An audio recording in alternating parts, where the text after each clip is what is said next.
Wana Ifakara, hili ni daraja la Magufuli. Naona sio geni kwenu mtu atoke Ifakara awe anauko mbali, lakini nafikiri linafahamika ile daraja kwa miaka hii.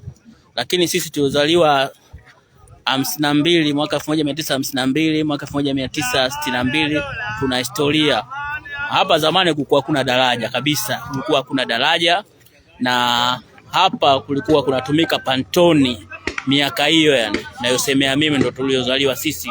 Wengine wa Kongo tunaijua mwaka 1952 au 1960 kuendelea.